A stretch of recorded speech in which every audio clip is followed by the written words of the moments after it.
नमस्कार. आजचा विषय आहे आयुर्वेद सुलभ माहितीसाठी सगळ्यांच्या. आयुर्वेदाबद्दल अनेक उलटसुलट माहिती असते. जुनं शास्त्र ॲलोपॅथी पुढे तो काय टिकणार, किंवा जुने अ, अ, समजुती त्याच्यावरती आधारलेला हा आयुर्वेद आहे, किंवा त्याच्या पलीकडे जाऊन एकदम की आयुर्वेद हाच कसा खरा, त्याच्यामध्ये जुन्यापासून केवढं ज्ञान भरलेलं आहे, असेही प्रवाद असतात. यावरती एक तज्ज्ञ लेखक वैद्य सुप्रिया टिळक यांनी लेख लिहिलेला आहे सगळ्यांच्या माहितीसाठी, की आयुर्वेद म्हणजे काय हे समजावं. आणि मी त्यांचा भाऊ रघुनाथ शेंडे आवाज देत आहे या लेखाला. अभिवाचन रघुनाथ शेंडे, तज्ज्ञ लेखक, वैद्य सुप्रिया टिळक. आयु म्हणजे जन्मापासून मृत्यूपर्यंतचा कालावधी, आणि आयुर्वेद म्हणजे शरीर जोपर्यंत जिवंत आहे ते शरीर सुस्थितीत राहण्यासाठी, पण स्थिती बिघडल्यास म्हणजे रोग उत्पन्न झाल्यास त्यास परत सुस्थितीत आणण्यासाठी करावयाचे उपाय, या शरीरासंबंधीची जाण म्हणजे आयुर्वेद. आध्यात्मिक प्रगतीसाठी सुद्धा शरीर निरोगी राहणे आवश्यक आहे. याची जाण कधीपासून आली व ते कसे कसे प्रगत होत गेले, कुणी केले, याची थोडक्यात माहिती देत आहे. हे ज्ञान अतिप्राचीन आहे. पूर्वीच त्याची सुरुवात झाली आहे किंवा तयार झाले आहे, पण युगांतरामुळे ते विस्मृतीत गेले. नंतर काही हजार वर्षापूर्वी सर्वप्रथम ब्रह्माला ते आठवले स्मृतीतनं. त्याचे ज्ञान मग प्रजापती, अश्विनीकुमार, इंद्र, अत्रिपुत्र व इतर मुनी असे एकाकडून दुसऱ्याकडे विस्तरत गेले. प्रत्येकाने त्यात भर घातली. आयुर्वेद या पद्धतीवर 3 प्रमुख ग्रंथ मानले जातात. चरक संहिता, ह्यात औषधींबद्दल माहिती आहे. आजच्या भाषेत मेडिसिन शाखा. सुश्रुत संहिता, यात शल्यक्रिया याबद्दल माहिती आहे, कशी करावी आणि त्याची उपकरणं काय. आजच्या भाषेमध्ये सर्जरी शाखा. आणि वाग्भट संहिता म्हणजे अष्टांग हृदय, या शरीरशास्त्र किंवा घटक भागांविषयी अधिक माहिती, अधिक विवेचन यात दिलेलं आहे. यात अनेक भर पडत गेली, जसे काश्यप संहिता, राजनिघंटू इत्यादी. इतर अनेक आज उपलब्ध नाही आहेत. पण सध्या अनेक पद्धती प्रचलित असल्या, जसे ॲलोपॅथी, होमिओपॅथी, युनानी, बाराक्षार इत्यादी, तरी सर्वांचे मूळ हेतू हे शरीराशी व त्याच्या आरोग्याशी निगडीत आहे. त्यामुळे हे लक्षात घ्यायला पाहिजे की शरीर हा सर्वांचा समान धागा आहे, संदर्भ आहे. कुठलेही शास्त्र बनत असताना निरीक्षणानुसार काही वर्गवागरी व गृहीतकेही तयार होतात. त्यावर एखादे प्रमेय म्हणजे थिअरी उभारली जाते, सूत्र तयार केली जातात, त्यानुसार निष्कर्ष काढले जातात, तपासले जातात, व असे शास्त्र व त्याचा पसारा आणि जाण वाढत जाते. प्रत्येकाचा त्यामुळे पथ किंवा मार्ग भिन्न असला तरी ध्येय शरीराची व्याधी हाच असतो. आयुर्वेदाची आधार तत्वे कोणती? तर महाभूते, धातू, त्रिदोष, ज्यांना आपण नेहमी ओळखतो पंचमहाभूते, सप्तधातू आणि त्रिदोष. निसर्गात आढळून येणाऱ्या गोष्टींमध्ये सर्वसाधारण समान मूलभूत गोष्टी कोणती? तर भूते, माती म्हणजे पृथ्वी, पाणी, आप, अग्नी, तेज, वायू म्हणजे वात, पोकळी म्हणजे आकाश. महाभूते 5 म्हणून पंचमहाभूते. त्यावरनं गृहीत तयार काय केले? तर सर्व जग हे या 5 महाभूतांच्या कमी अधिक मिश्रणाने तयार झालेले आहे. निर्जीव वस्तूतूनच निर्मिती झाली. शरीरही याच मूलभूत गोष्टी म्हणजे महाभूते मिश्रणातून तयार झाले आहे. यामुळे पदार्थात या महाभूतांचे गुणधर्म येतात आणि दिसतात. यापैकी आपण एक एक बघूया. पृथ्वी म्हणजे जमीन, धरती किंवा धारणा करणारी, आकार देणारी. जड पदार्थ शरीर बनवण्यासाठी लागणारा घट हा थंड, शांत. आता शरीरातील भाग म्हणजे हाडे, स्नायू इत्यादी भरीव संस्था. आप म्हणजे पाणी, हा द्रवरूप, ओलावा, अवखळ, प्रवाही, आपल्याबरोबर इतर पदार्थ वाहून नेणारा, थंड करणारा. शरीरातही पाण्याचा अंश भरपूर असतो आणि तोही विविध स्वरूपात, पेशीत, कोशाकोशात असलेल्या. त्यातली आपल्याला माहीत असलेला भाग म्हणजे शरीरातील रस आणि रक्त. तेज म्हणजे अग्नी, हे ऊर्जा, भडक, जळणारी आणि जाळणारी ही गोष्ट. शरीरात याचं पाचक स्त्रावाच्या रूपाने हे उपस्थित आहेत. हा उपस्थित आहे अग्नी. वायू हा विरळ स्वरूपात असतो आणि प्रवाही असतो. शरीरात आपण कुठे बघतो तर शरीरातील पोकळी त्याचे वास्तव्य आहे. श्वसनक्रिया, हालचाल याच्यात तो दिसतो.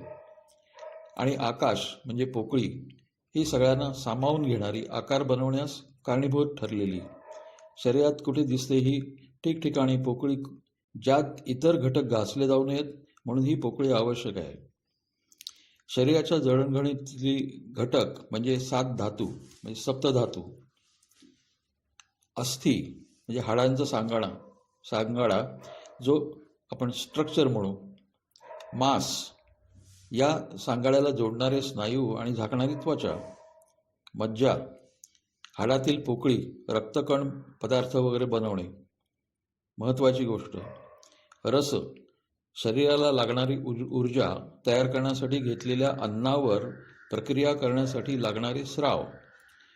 रक्त, शरीरातील घटक पेशींना लागणारी ऊर्जा पोचवण्यासाठी लागणारा वाहक प्रवाही पदार्थ. मेद, ऊर्जा साठवून ठेवणारा पदार्थ.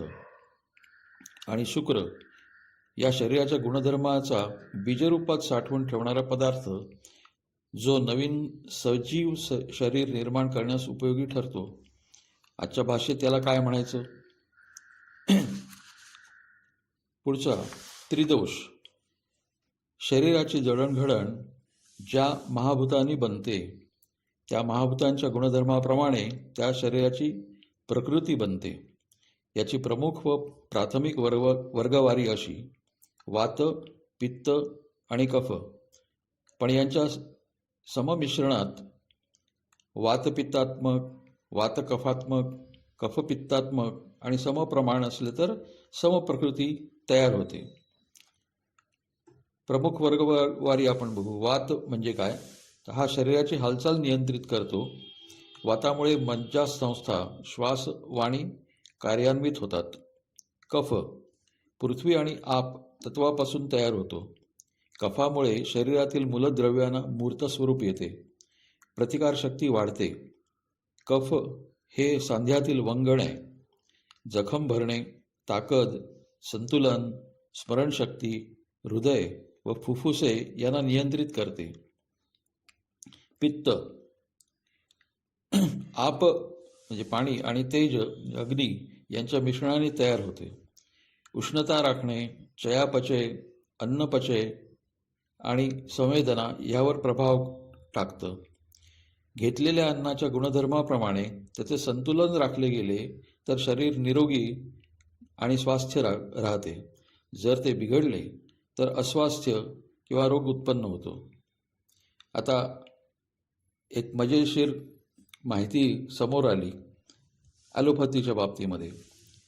जे काही वेळेला जे आक्षेप घेतले जातात आयुर्वेदाच्या वरती की हे कोणत्या प्रकारचे हे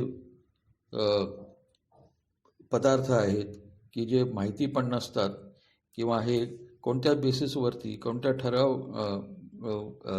कारणावरती हे मूलभूत समजले जातात. तर ॲलोपॅथीची जेव्हा सुरुवात झाली तेव्हा रोगाचे कारण म्हणून त्यांनीही 4 मूलभूत गोष्टींचे असंतुलन असंच म्हटलेलं आहे.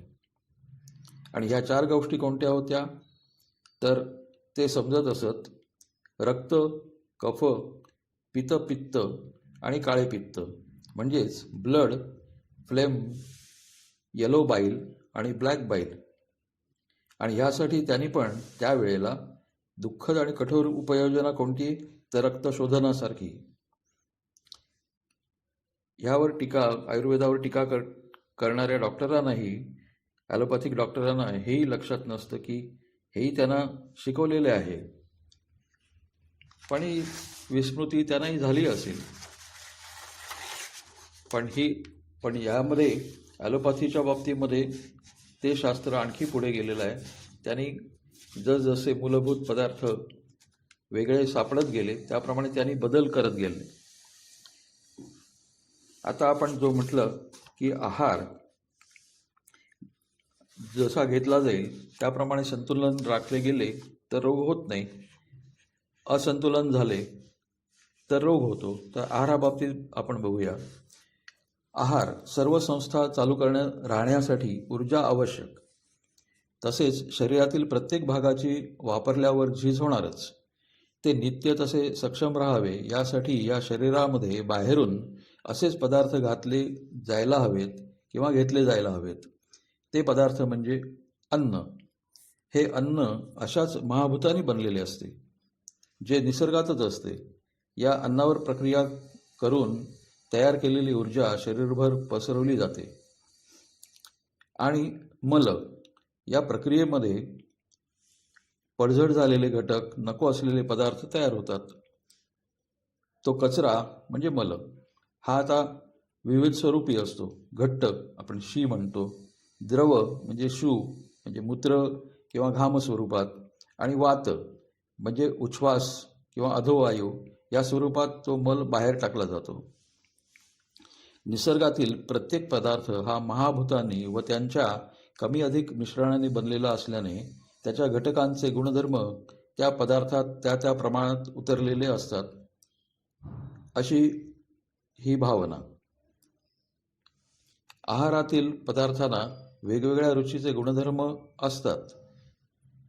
हे 6 प्रकारचे रस आपल्याला माहिती असलेले षड्रस ते कोणते, तर मधुर म्हणजे गोड, हा पृथ्वी आणि आप म्हणजे पाणी यांच्या मिश्रणाने तयार झाला आहे.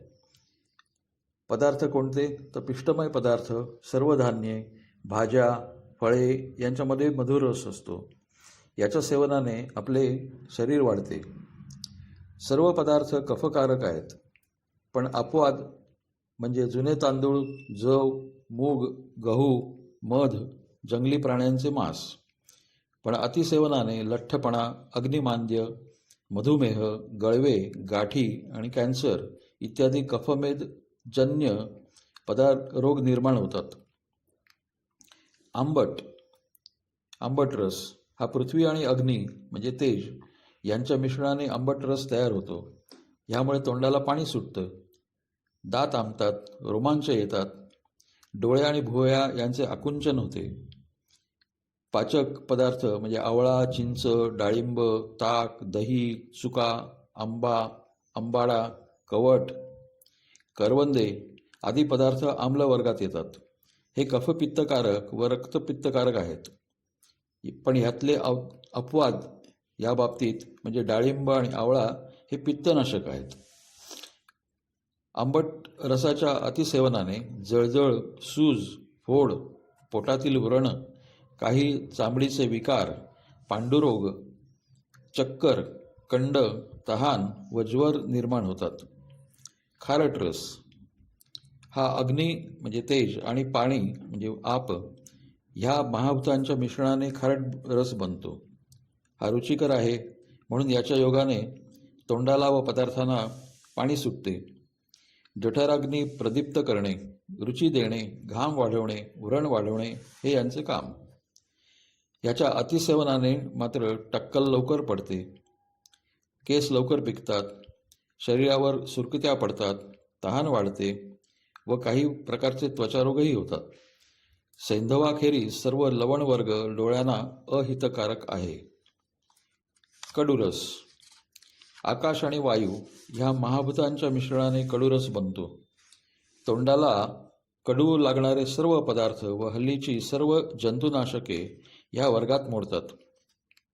या रसाने तोंडाचा चिकटा नाहीसा होतो व काही वेळपर्यंत जिभेचे रसज्ञान नष्ट होते. जंतुनाशक, त्वचाविकार नाहीसे करणारा, कफपित्तनाशक, थंड आणि वृक्ष आहे. म्हणूनच योग्य प्रमाणात याचे सेवन करणे अतिशय जरुरीचे आहे. याच्या अतिसेवनाने मात्र एकदम हल्लकपणा येतो, अशक्तता फार वाढते, धातुक्षय होऊन वातव्याधीही म्हणजे अर्धांग सायटिका उत्पन्न होतात. याने बीजनिर्मितीतही विरोध होऊन वंध्यत्व निर्माण होऊ शकते. याला अपवाद म्हणजे गुळवेल. तिखट रस हा अग्नी म्हणजे तेज आणि वायू ह्या महाभूतांपासून तिखट रसाची निर्मिती होते. मसाल्याचे सर्व पदार्थ, शेवगा, लसूण, बिब्बा हे पदार्थ या वर्गात मोडतात. याच्यामुळे पाचकरस स्राव वाढून भूक वाढते, अन्नाचे पचन होते, रुचिप्रद असून अन्नाचे शरीरातील शोषण वाढते, पचनमार्ग मोकळा होतो, कफाचा नाश होतो, सूज, आळस, पित्तजन्य गांधी, गळ्याचे काही कफविकार, काही त्वचेचे विकार यांचा नाश होतो, व्रण कोरडे होतात, जठरातील अगर अन्नमार्गातील नव्हे, स्नेह, मेद आणि क्लेद यांचे शोषण होते. याच्या अतिसेवनाने तहान, शुक्र आणि बळाची हानी होते. मूर्छा, शीर्षांचे आकुंचन, कंप, अन्नमार्गातील व्रण, कंबर व पाठीतील वेदना उत्पन्न होतात. तुरट रस. पृथ्वी आणि वायू यांच्या मिश्रणाने तुरट रसाची उत्पत्ती होते. हिरडा, बेहडा, मध, खैर, कात, उंबर, गेरू, कोवळे कवट इत्यादी ह्या वर्गात येतात. संकोच करणारा आहे, आकुंचन करणारा आहे. तुरट रस खाल्ल्यावर जीभ जड होते व घसा आणि त्यातील रक्तवाहिन्या व स्नायूंचा संकोच होऊन अवरोध निर्माण होतो. त्यामुळे ओढा घालण्यास, व्रण भरण्यास हा उपयोगी आहे. वृक्षगणांचा त्वचा निर्मळ करणारा, क्लेद व मेदाचे शोषण करणारा, पचनमार्गातील स्नायूचे आकुंचन करणारा, म्हणून पचनाला प्रतिबंधक, जुलाब थांबवणारा आणि मलावरोध करणारा आहे. याच्या अतिसेवनाने वाहिन्यांच्या आकुंचनामुळे मलमूत्र विरोध, पोटफुगी, तृषा, हृदरोग, षंढत्व हे विकार उत्पन्न होतात. आता रसानंतर आपण प्रकृतीकडे वळू. प्रकृती हाही यातली आयुर्वेदाचा एक भाग आहे समजण्यातला. प्रकृती कशामुळे तयार होते त्याचे उत्तर असे आहे की आपलं शरीर, मानवी शरीर गर्भधारणा झाल्यापासून एका पेशीचे 2, त्याचे 4 असे पेशी विभाजन होऊन गर्भ वाढत जातो. आईने घेतलेल्या आहारामुळेच आणि विहारामुळे म्हणजे इतर वागणूक यामुळे पुढे तो वाढणारही असतो. अन्नामध्ये ज्या महाभूताचे गुण जास्त प्रमाणात असतील त्याचा प्रभाव शरीरावर पडतो. त्यामुळेच प्रत्येक माणसाची प्रकृती म्हणजे शारीरिक व मानसिक गुणधर्म ठरते आणि असते. यामुळेच आहारातील एकच पदार्थ काही जणांना हितकारक तर दुसऱ्याला अहितकारक असू शकतो. अन्न, आहार, पोषण यांच्या प्रभावाने विविध प्रवृत्तीची आणि प्रकृतीची माणसं बनतात.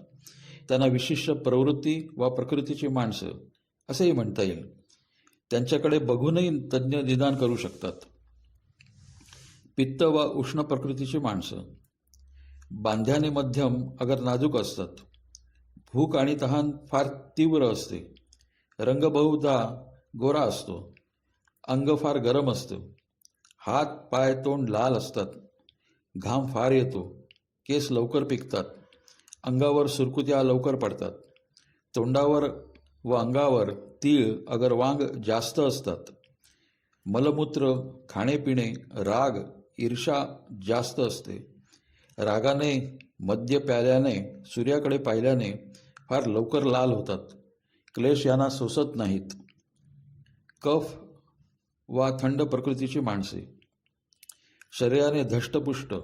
भूक, तहान, दुःख, क्लेश, उष्णता याने घाबरी होत नाहीत.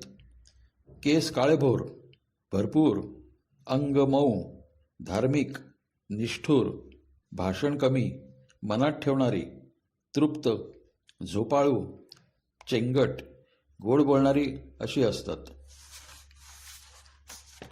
वातप्रकृतीची माणसं शरीराने किडकिडीत, सदा धडपडी, बडबडी असतात. चंचलता हा त्यांचा स्वभाव विशेष आहे. पित्त, बल, आयुष्य, झोप कमी असते. माणसाच्या प्रकृतीचे सूक्ष्मभेदही अनंत आहेत याप्रमाणे.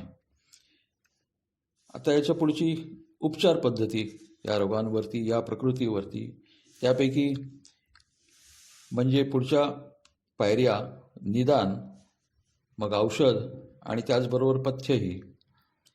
निदान कसे करतात त्याच्या पद्धती म्हणजे नाडी, मूत्र बघणे, मल काय कसा आहे, जीभ कशी आहे, शब्द कसे उच्चारले जातात, स्पर्श कसा लागतो, दिसतं कसं, दृक आणि आकृती एकंदर कशी आहे माणसाची.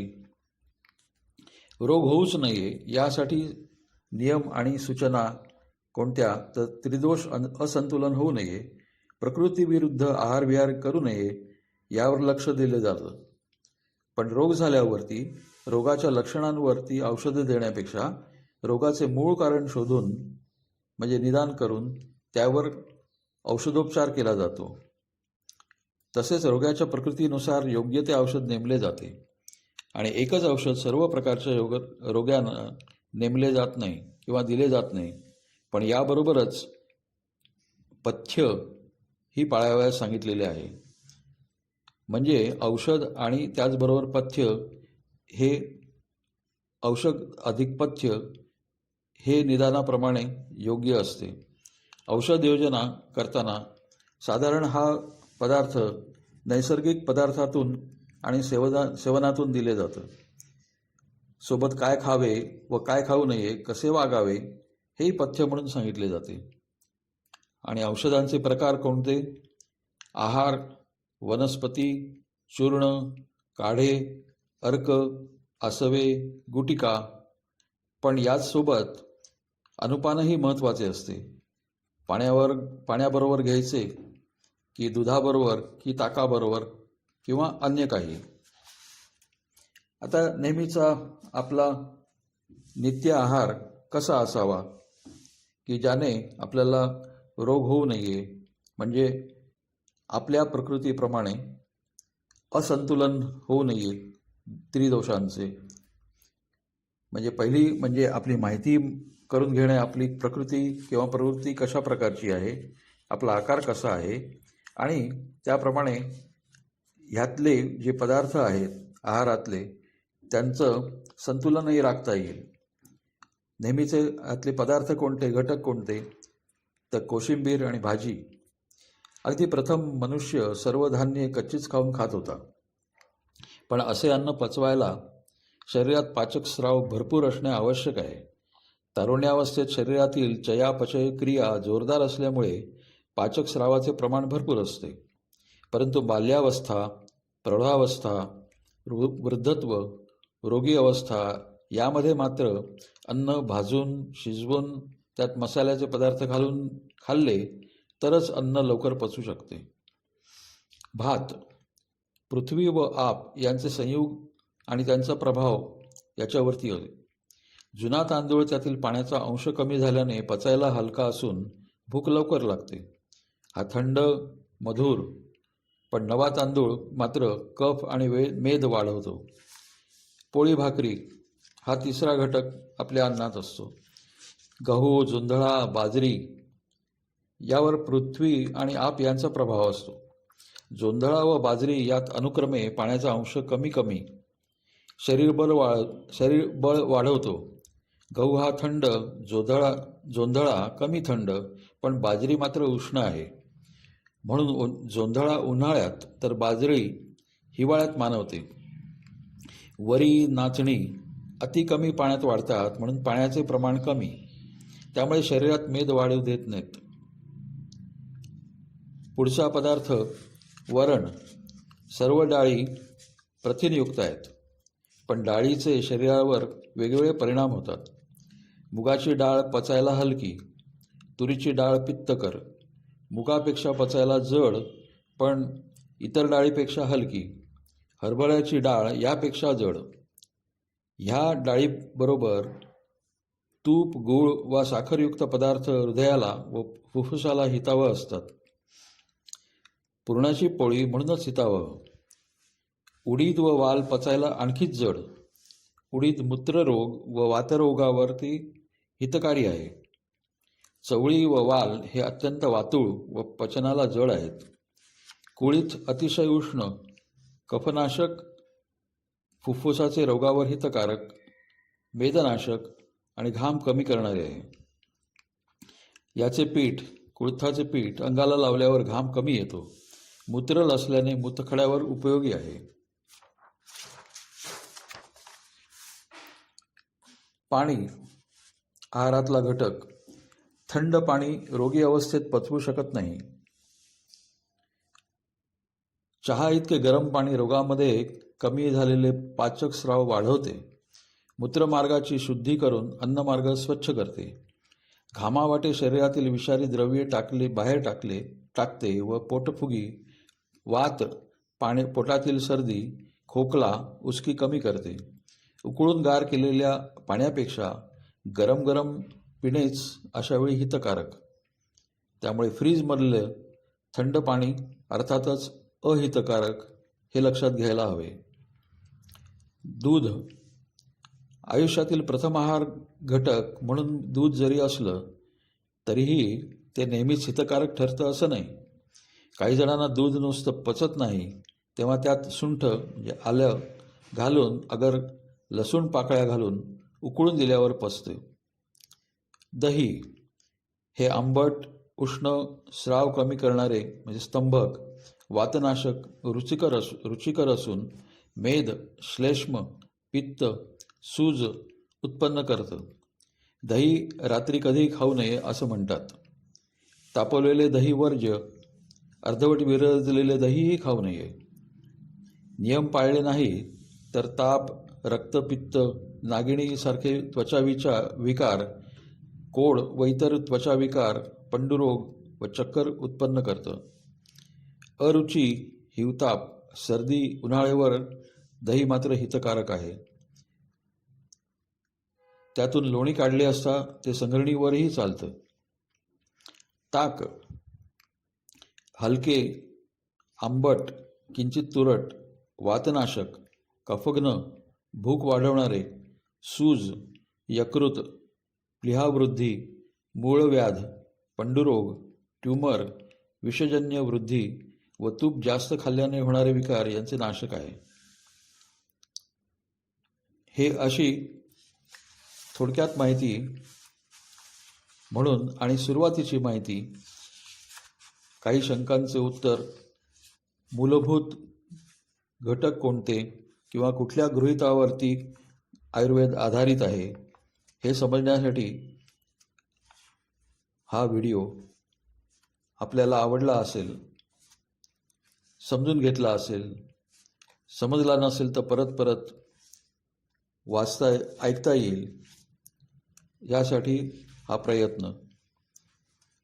हे खरे की आयुर्वेदामध्ये फारसे बदल झालेले दिसत नाहीत, जे ॲलोपॅथीमध्ये झालेले दिसतात.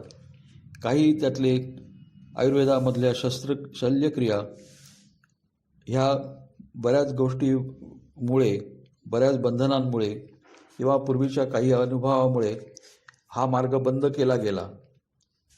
नुकसान झालं निश्चित आयुर्वेदाचं आणि लोकांचंही. पण ॲलोपॅथी काय, आयुर्वेद काय किंवा इतर पॅथी किंवा मार्ग काय, हे दरवेळेला प्रगतिशील असलेच पाहिजेत. आयुर्वेदानेही ॲलोपॅथीची काही अंग प्राप्त केली पाहिजेत आणि बदललं पाहिजे. त्याच्यामध्ये काही घटक वाढवता आले तरी हे जुने अनुभव हे काही चुकीचे नसतात. हा अनुभव हजारो वर्षापासूनचा आहे आणि त्यामध्ये जसजशी भर पडेल ती चांगलीच. मुख्य प्रश्न किंवा मुख्य गोष्ट काय आहे, तर आहारातनंच बाकीचं आपलं शरीर, आपली प्रवृत्ती, आपली प्रकृती ठरते. त्याच्या असंतुलनानेच रोग निर्माण होतात आणि ते रोग निर्माण होऊच नये, असंतुलन होऊ नये म्हणून काय करायला पाहिजे हे आयुर्वेद सांगतं. आणि ह्यासाठी मूलभूत ज्या गोष्टी निसर्गात आहेत त्याच्यातनंच ते घटक निर्माण किंवा आपलं शरीर निर्माण होतं. ह्या अनुभवावरनं, ह्या प्रत्यक्ष वास्तवावरनं हे तयार केलेलं गृहीतक आहे. भले ते पूर्वीचं असलं तरी ह्या गोष्टी बदलल्या नाही आहेत.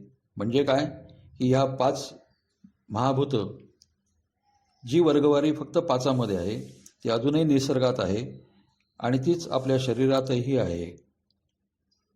धन्यवाद.